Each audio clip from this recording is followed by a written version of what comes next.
Assalamualaikum warahmatullahi wabarakatuh. Perkenalkan, nama saya Silgaskar Arum, berasal dari Ekonomi Syariah kelas 5B IAIN Bengkulu. Saya akan menjelaskan tentang tokoh sejarah Islam, yaitu salah satunya Al-Ghazali. Marilah kita simak video berikut ini. Biografi Al-Ghazali.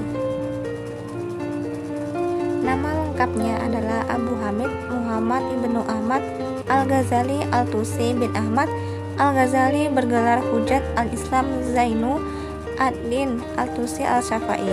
Secara singkat dipanggil dengan Al-Ghazali karena dilahirkan di Ghazlah, sebuah kota di wilayah Khurasan, Iran pada tahun 450 Hijriah atau 1508 Masehi.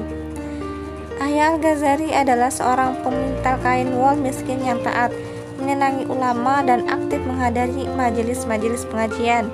Menjelang wafatnya, dia menitipkan Al-Ghazali bersama adiknya Ahmad kepada seorang sufi. Sufi tersebut mendidik dan mengajar keduanya sampai suatu hari harta titipannya habis, dan sufi tidak mampu lagi memberi makan keduanya. Sufi itu menyerahkan keduanya untuk belajar pada pengolahan sebuah madrasah sekaligus untuk menyambung hidup mereka. Selama berada di Naisapur, Al-Ghazali tidak hanya belajar kepada Al-Junaid, melainkan juga menggunakan waktunya untuk belajar teori tasawuf kepada Yusuf Al-Najjar. Kemudian ia melakukan latihan dan praktek tasawuf, meskipun hal itu belum mendatangkan pengaruh yang berat di dalam langkah hidupnya. Al-Ghazali merupakan sosok ilmuwan dan penulis yang sangat produktif. Berbagai tulisannya telah banyak menarik perhatian dunia.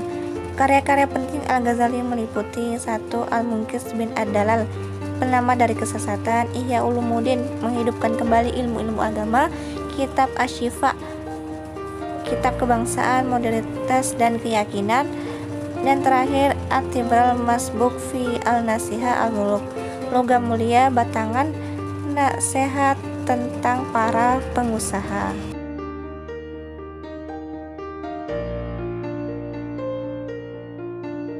Pemikiran ekonomi Al-Ghazali. Pemikiran ekonomi Al-Ghazali berakal dari sebuah konsep yang dia sebut sebagai fungsi kesejahteraan sosial Islami. Kesejahteraan dari sebuah masyarakat tergantung kepada pencarian dan pemeliharaan 5 tujuan dasar, yakni agama, hidup atau jiwa, keluarga atau keturunan, harta atau kekayaan, dan intelektual atau akal.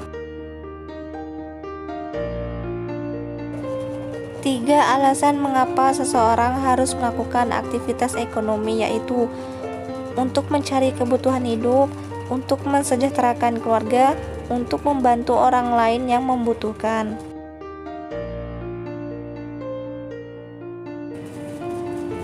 Dalam kitab Ihya Ulum al-Din Ekonomi yang berasal dari pemikiran Al-Ghazali, yakni 1.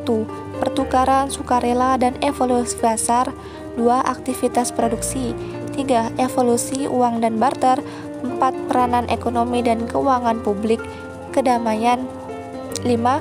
Kemajuan ekonomi melalui keadilan, kedamaian, dan stabilitas; 6. Keuangan publik.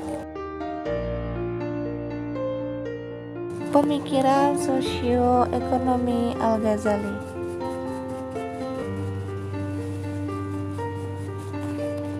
Pemikiran sosioekonomi Al-Ghazali. 1. Perkembangan pasar. Fungsi pasar untuk menyediakan kebutuhan masyarakat heterogena. 2. Al-Ghazali mengakui fluktuasi harga di pasar yang disebabkan oleh faktor natural, yaitu tarik-menarik antara permintaan demand dan penawaran supply.